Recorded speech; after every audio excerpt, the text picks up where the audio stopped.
Tara mga ka-abengers, samahan niyo ako magluto ng ating sinampalukan chicken wings. At ayan na nga, makikita niyo sa ating screen yung mga kailangan natin sa pagluluto natin ng ating recipe for today.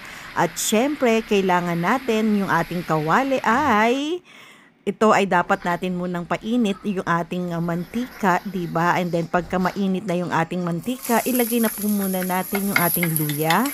So, halu-haluin lang natin at pagka medyo okay na yung luya, isunod na yung sibuyas, di ba? And then, halu-haluin lang din ito.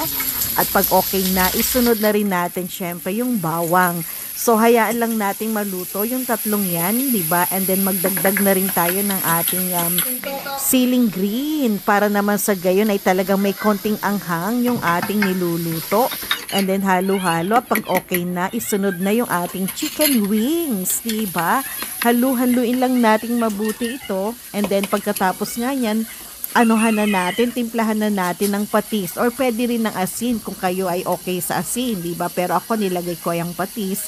And then, tsaka natin takpan at hayaan lang natin to. Ayan, nakalimutan ko pa pala yung pamintang durog.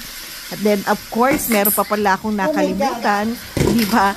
Yung ating kamatis, kaya sinunod ko na rin, di ba? And then pagkatapos, syempre haluin lang din uli natin and then tsaka natin siya takpan.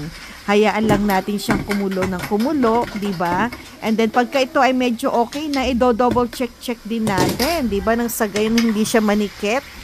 Kaya maghahalo-halo tayo. Kaya ang ginawa natin, pagka okay na, naglagay na rin ako ng chicken cubes, di ba?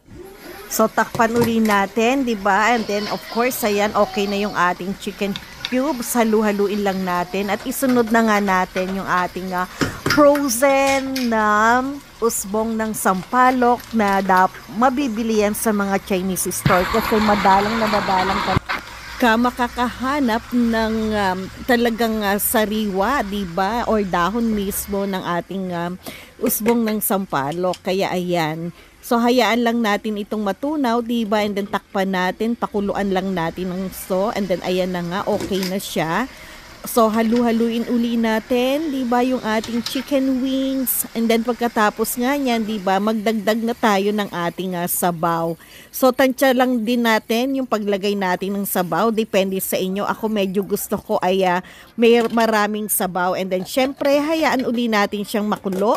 And then, kumulo na nga siya. Ayan, ginamit ko nga pala yung natira ko nga pala na sinigang mix. And then, syempre, dinagdagan ko na rin ng hindi kasi kasya yung natira. Kaya nagbukas ako ng bago, diba? Naglagay ako. Hindi ko siya inubos. Tansyado lang din yung paglalagay ko. And then, hindi ko hinalo, tinakpan.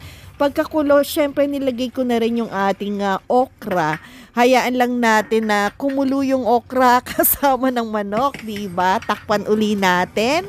And then, pagkakulo nga niyan, diba, kailangan na natin syempre tikman yung ating sinampalukang manok, diba? At makikita nyo nga, diba, ayan, talaga naman pong napakalinamnam at okay na yung ating lasa, diba? Hindi na kailangan magdagdag pa ng asin or ng patis, kaya ilalagay ko na yung ating sili na talaga naman pong kitang-kita nyo naman, nakatakam-takam talaga, diba?